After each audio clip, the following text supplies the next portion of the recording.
I'm Jessica, 38 years old. I run my own law firm as an attorney. Actually, I'm remarried after a divorce, and now I live happily with my second husband and our two kids. However, my eldest child, Laura, is neither mine nor my husband's biological child. 12 years ago, my sister Rachel, who was a single mom, left Laura with me and disappeared. I'm going to live with Rachel. That's what my ex-husband, Mike, wrote in a note before vanishing, leaving behind divorce papers as well. Since then, no one had seen Rachel or Mike. But now here they were, standing right in front of me. It was a chance encounter after 12 years. Hey, how's that kid doing? Though shocked by the sudden question, I calmly replied, "She's doing well. She's grown up and is now in middle school." Wow, that emotionless crybaby loser made it to middle school? Seriously, she only ever cried or had that sullen look. Can she even handle school properly? She was definitely not cute. Rachel kept running her mouth while Mike laughed hysterically beside her. Mom. Just as I was about to end our conversation, I heard a voice calling me from behind. "Laura, are you done?" Yeah. It was my daughter Laura, wearing her prestigious private middle school uniform. "Well, we're leaving," I said as I greeted them, and Laura did the same. As we started to walk past them, Rachel shouted, Hey, wait a minute. "What?" That kid. No way, right? Seeing her reaction, an idea popped into my head. "If you come here tomorrow at 10 a.m., I can spare some time to talk." With that, I handed Rachel my business card, ignored whatever they were still saying, and walked away with Laura. Rachel had always been spoiled since she was a kid. She knew she was pretty and couldn't stand not being the center of everyone's attention. She used people without hesitation and carried that attitude into adulthood. While I passed the bar exam during college and became a law clerk after graduation, Rachel graduated high school and, wanting money and admiration, dove headfirst into the nightlife. It wasn't uncommon for her to come home in the morning just as I was leaving for the day. Another all-nighter? I don't need a lecture from someone still mooching off their parents as a student. Don't worry, I'll be bringing back my lawyer badge soon enough. But you'll never make as much as me, right? I can make 10 grand in a single night. Can you? I'm not interested in making that kind of money or doing that kind of work. Boring. With that, Rachel would head back to her room, cursing under her breath. Not long after, Rachel moved out of our parents' house. Since then, she hardly ever came back. In the meantime, I married Mike, whom I met through a mutual friend. Rachel made a brief appearance at the wedding, but didn't even offer her congratulations. Then, one day, everything changed suddenly. It all started with a late-night call from my mom. "Hello. It's rare for you to call." There's no time for chat, Rachel. She's come back home pregnant. "Really?" Mike and I rushed to my parents' house, which wasn't far, driving as fast as we could. When we arrived, there was Rachel, her belly already noticeably large. "What's going on?" Well, Rachel was fiddling with her phone, acting as if nothing concerned her. "Rachel?" As you can see, I'm pregnant. I think I'm about 23 weeks along. Too late to terminate, so I'm just gonna have the baby. Her nonchalant tone left me speechless. Apparently, she had quit her job, given up her apartment, and returned home. When we asked who the father was, she just dodged the question. My parents and I were at a loss. Then Mike, standing behind me, spoke gently. Maybe Rachel is just putting on a brave face, but deep down, she's scared. Having a baby as a single mom is scary for anyone.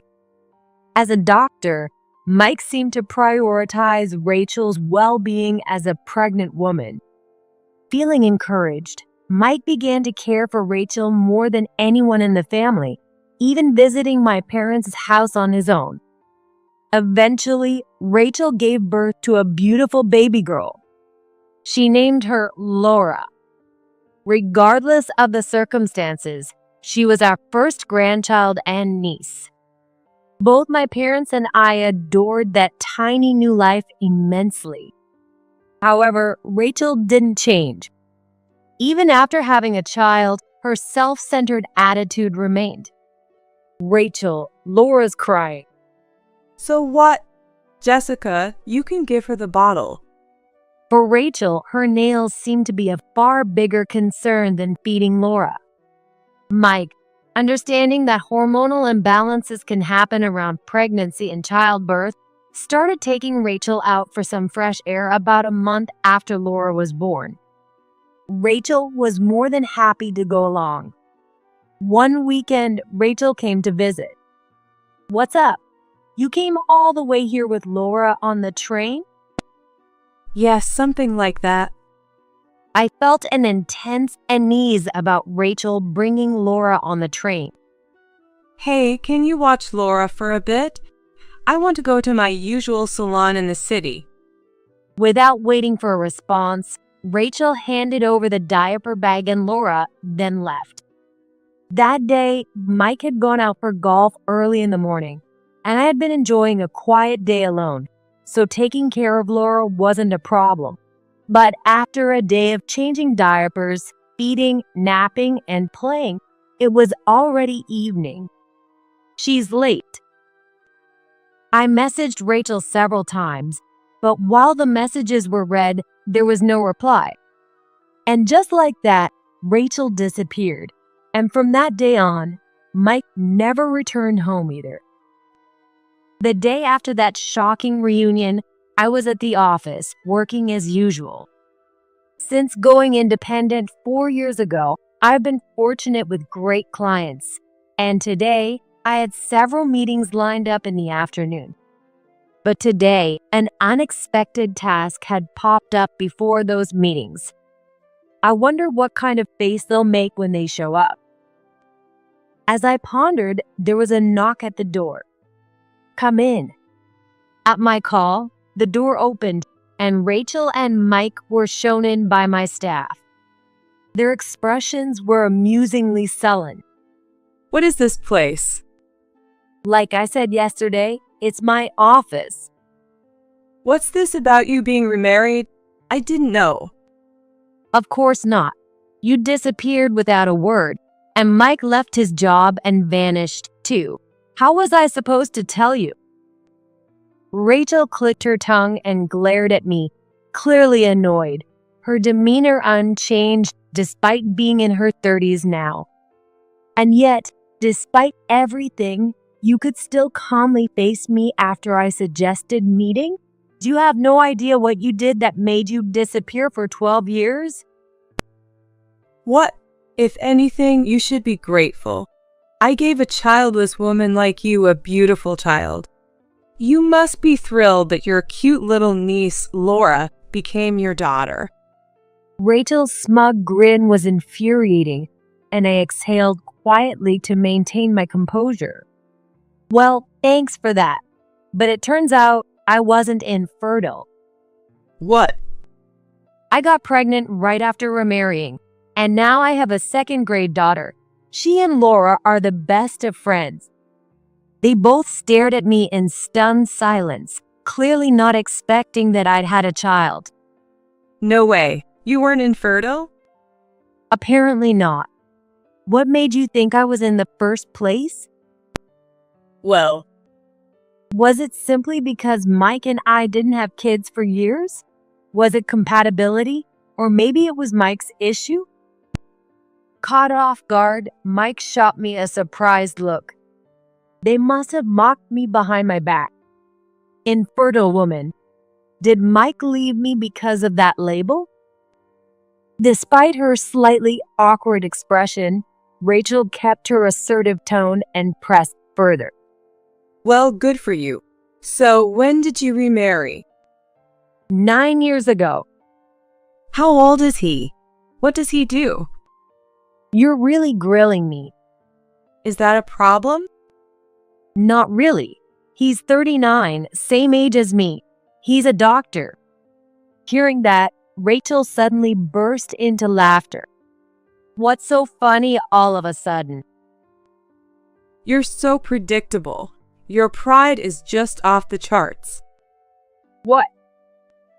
You lost your doctor husband to me, so you went and got yourself another doctor? How pathetic. You can't stand being with someone who's beneath you, can you? It's hilarious how transparent you are. That was exactly the kind of thing Rachel, with her inflated pride, would think. She probably chose her partners with the same mindset. But the truth is, I'm not particularly drawn to doctors.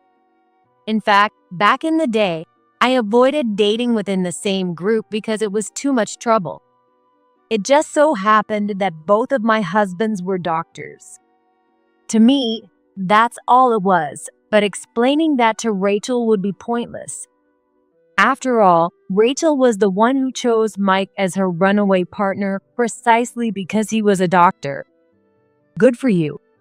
Since my husband was a doctor, it made it easy for you, right? No need to search men. Just grab what's already there. You always need someone who can cater to your ego, right? What? Laura's father. What? You were planning to settle down with a doctor who was one of your clients, but he dumped you, didn't he? How do you know that? Rachel's shocked expression brought a slight smile to my face. In contrast, Mike, sitting next to her, had a tense expression. Mike, let me clear something up. Laura isn't your child. She's the child Rachel had with a client she got involved with at work. You were just being used. What? Hold on. Laura is my daughter. Rachel said she was, and that's why we decided to have her. Well, sorry to break it to you. You got caught up in Rachel's lies. Hey, you can't just say that. But it's the truth. You've got to be kidding me. What's your proof? A DNA test. Neither Rachel nor Mike seemed prepared for that, their faces betraying their confusion. After you both disappeared, leaving Laura behind, I checked the records. It showed that you had acknowledged her as your child, so I had it investigated to see if you and Laura were really biologically related. What? Are you serious? You had no right. Well, you did acknowledge her, didn't you? My sister's child, acknowledged by my husband? That's a serious issue, don't you think? So, I investigated. But how did you even do that? Cigarette butts and a toothbrush. What? You don't need blood or mucus for a DNA test. I used your cigarette butts and toothbrush from the house. The result? A 99% probability that you are not the father. Rachel lied to you. Laura isn't your child. I placed the test result documents in front of them. The report clearly stated that there was no biological relationship between them. Rachel kept her distance, merely observing, but Mike snatched up the paper immediately, his eyes wide as he meticulously read every word. Then, with a loud bang, he slammed the paper down on the desk and snapped at me. How reliable is this? You think you can deny it with just one piece of paper? This is the result of a proper examination conducted at the hospital where my husband works. If you don't believe it, I can bring in the person who conducted the test to explain. The hospital my husband works is one of the best private hospitals. Upon seeing the hospital's name on the test results, even Mike couldn't argue and hung his head. How did it come to this? I was with Rachel even before she got pregnant. We were intimate. So, how can Laura not be my child? That's gotta be a lie, right? So you're finally admitting your relationship with Rachel? Didn't expect to hear that from you. You've been seeing her for that long? That's... Well, I already knew. Mike stared at me, shocked, with the same expression Rachel had earlier, clearly not expecting I'd been aware of their secret meetings. Is it really that surprising? You were so obvious. You welcomed Rachel back without any hesitation when she returned pregnant, treating her kindly under the guise of being a doctor. But that's because you knew about the pregnancy from the start, right? Was it your idea for her to return home at a time when she couldn't have an abortion? What? By returning at that stage, her parents had no choice but to accept her. Were you that eager to see your child? Mike's eyes wavered slightly. Did he really want a child that much? I let out a small sigh. I did. I always wanted kids, but it just wasn't happening. Honestly, the stress made me go out drinking more, and I started coming home drunk more often. That's true. You did start going out more. I began thinking it was my fault, losing confidence in myself. Then, one night, Rachel approached me near the bar I frequented, and I started going to her place. I see. Rachel was really kind, always listening to my complaints with patience. There were things I just couldn't tell you, Jessica, but Rachel accepted everything. I leaned on her kindness when she said, "Why not use me?" So, you ended up in a physical relationship with Rachel? Yeah, I did. With that, Mike hung his head in shame. He was the type who hated hurting others, someone you'd describe as the picture of integrity. For someone like him to betray his wife and have an affair with her sister was unthinkable. But precisely because he was such a serious person, it's easy to imagine how the guilt consumed him. Yet he still got trapped in the situation. For Rachel, who was skilled at manipulating men from her job, Mike must have been an easy target. He fell right into her trap. But you know, Rachel was already pregnant when she got involved with you. Well, She knew she was pregnant, and still she lured you in and had a relationship with you. was it? Then she told you she was pregnant and made you the stand-in father. She used our situation, knowing we couldn't have kids, to take you from me. As I spoke calmly, Mike responded with just a few words. With bloodshot eyes, he began to spew words frantically. This is a lie, right? It's all a lie, isn't it? You're just trying to test me. No, it's all true. It's a lie. And why would I need to test you? You betrayed me. My sister took my husband. I'm just laying out the facts after investigating what happened. Seems like you were completely in the dark. I'm doing you a favor by telling you. Mike's face grew paler by the second. Why bring this up now? Bring this up now? You're the one who's saying that? What? Until I saw you two yesterday, I was content with my life. But meeting you there brought it all back. You two made me remember. That's... Rachel deceived you, and you abandoned me, and then left Laura with me.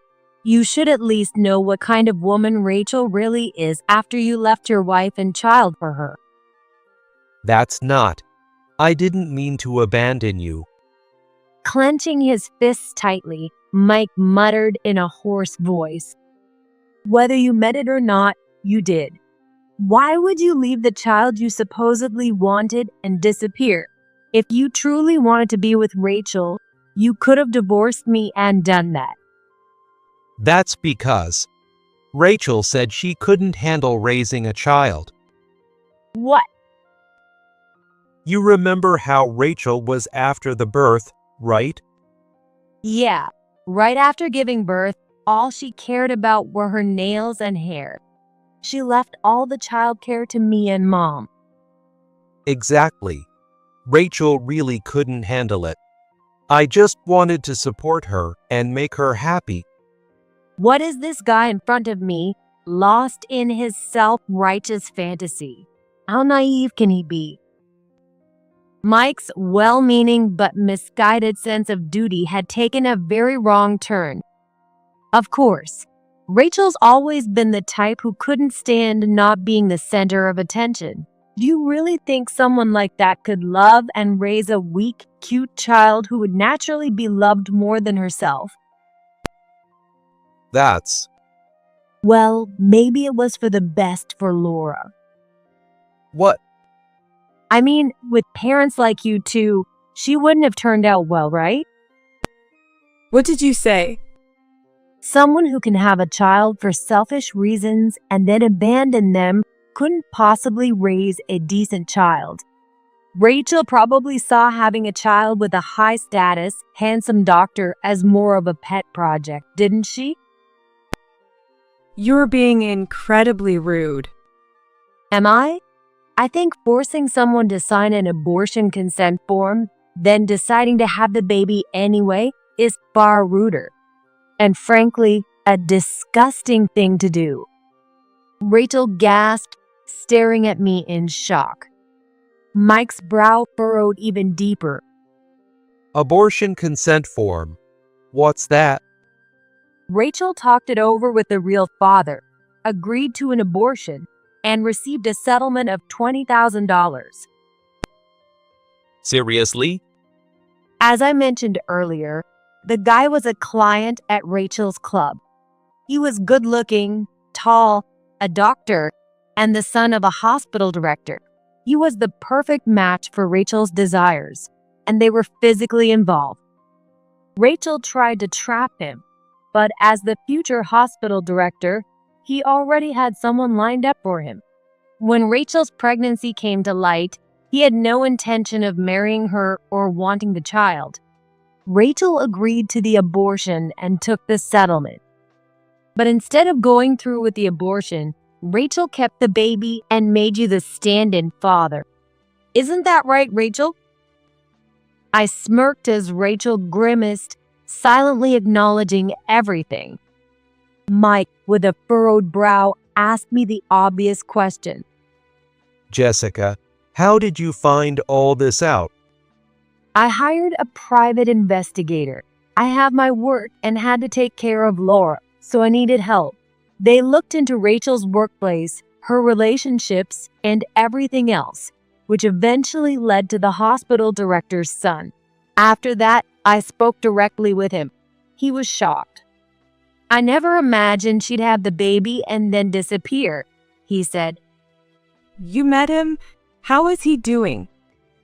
Rachel's sudden eagerness irritated me. What are you saying? Why?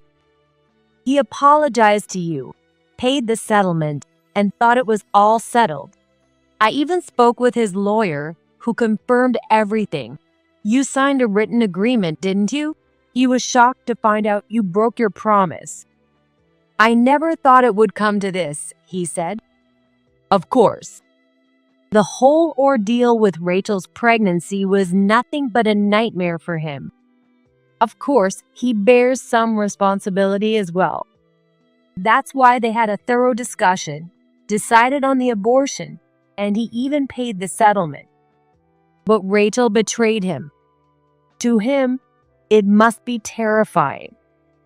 Come on, having a child with a man like that isn't something you get to do every day. You really did see the child as a personal accessory, didn't you? But And in the end, you couldn't even raise your baby and just abandoned her. Rachel clicked her tongue loudly and muttered complaints under her breath. Seeing that she hadn't changed one bit, I felt a wave of resignation. It was pointless to continue this conversation. Well, I'm grateful, honestly.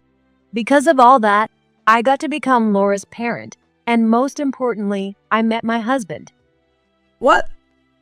My second husband is a friend of Laura's biological father.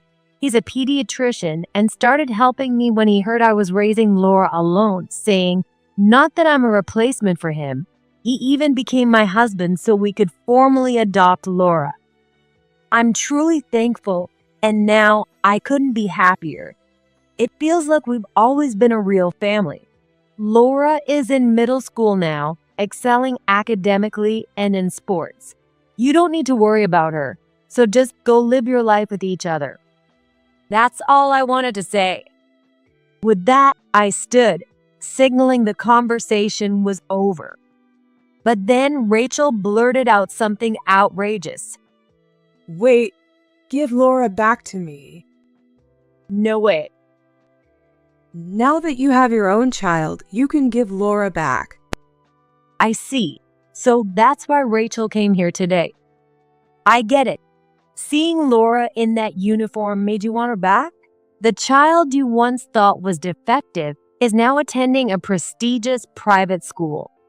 That must be irresistible for someone like you, who loves having a little trophy. If you understand, then give her back. You've got your own kid now. Who knew she'd be this desperate? Her sheer desperation made me chuckle. What's so funny? Well, nothing. I just thought you seemed really desperate. Of course. She's my child.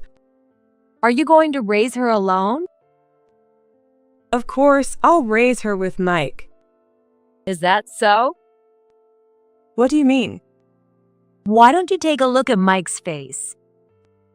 Rachel, so caught up in her own desires, finally glanced at Mike.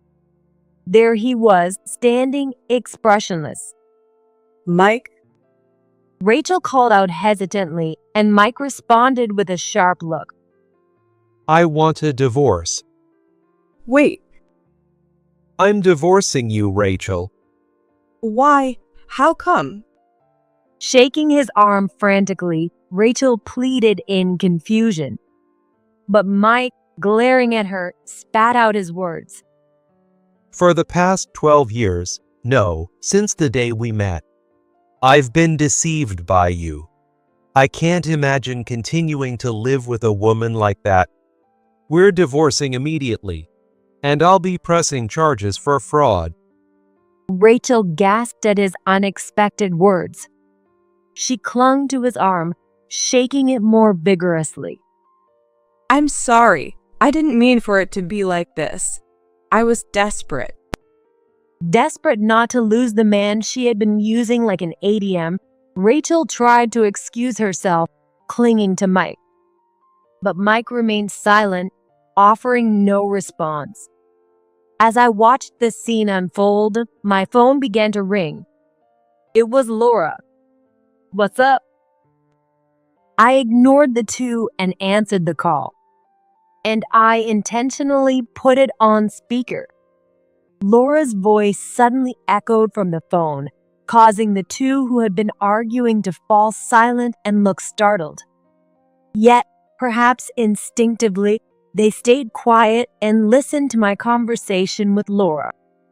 Laura asked if I could take her and a friend to visit the maternity ward because her friend had a new baby sister. Babies are always so cute. Yeah, does it remind you of when your sister was born? Of course. She was so tiny and adorable. Mom, thank you. What did you say? Thanks for having my sister. Laura. Laura's gentle words often moved me, even as her parent. I wanted the two standing before me to face reality. Laura, are you happy being my child? Of course, I don't care about someone who abandoned me. They're just a stranger to me now. If you hadn't raised me, Mom, if you hadn't married Dad and taken me in, I wouldn't have met my little sister, Grandpa, Grandma, or my best friends. You're the best mom ever. You're kind, warm, smart, and beautiful. There's no one else who could be my mom. Laura's heartfelt words of gratitude rang out. Rachel was left speechless, stunned by Laura's words. Laura knew everything about her past. Despite knowing it all, she still smiled brightly and chose to stay by our side. That reality seemed to hit Rachel hard, and for the first time, she looked genuinely shaken as a mother. Mike glanced at her, gave me a silent nod, and without looking back, walked out of the office. Rachel's desperate, almost shrill cries echoed down the hall as she hurried after him. Gradually, her voice faded until it disappeared entirely. Later, I received a call from the lawyer Rachel had hired. It seemed she was having trouble accepting the divorce. Despite being confronted with Laura's reality, she hadn't given up. She even accused me of falsifying the DNA test results, claiming I might have used my husband's connections at the hospital. Furious, I decided to send not only the results proving Mike wasn't Laura's father, but also the DNA test showing the near-perfect match between Laura and her biological father. During the process of nullifying Mike's acknowledgement of Laura, we conducted a DNA test with Mike and also obtained the proper consent from the biological father to test his DNA alongside Laura's. Faced with these results, even Rachel had no choice but to remain silent, and it seemed that her divorce from Mike would proceed smoothly afterward. However, knowing Rachel, there was no way she would quietly accept that. I was abandoned by Mike. He got involved with me, his ex-wife's sister, and took advantage of me. He left Jessica to be with me, and now he's throwing me away just like her, dragging me to a place where I don't know anyone and then discarding me. He's a terrible person, abandoning his wife for a younger woman. Rachel repeatedly caused scenes at Mike's hospital, yelling such accusations. Each time, the police were called, and Rachel was taken away, leaving Mike to apologize to the hospital. This happened so frequently that patients began filing complaints like, "That doctor can't be trusted," and "What kind of doctor causes a disturbance like that?" As a result, Mike resigned and moved back to his rural hometown. Of course, Rachel followed him there, continuing her harassment, and the divorce proceedings dragged on endlessly. Rachel's lawyer admitted they had no idea what she was holding on to anymore. Mike was not only pursuing charges against Rachel for fraud and defamation, but the biological father of Laura was also involved due to Rachel breaking their agreement. Because of that, she had to hire a lawyer, but the legal fees, along with living expenses, were overwhelming, so Rachel had taken an unfamiliar factory job to earn some money. But frankly, I couldn't care less what happens to those two. They're getting what they deserve. After all the pain they caused us, it's only natural that they face their own misfortunes. Even our parents, despite Rachel's pleas, have chosen not to help her. I hope they live with the regret of their actions for the rest of their lives. But my only wish is to give Laura the happiness of a loving family. That's all I care about.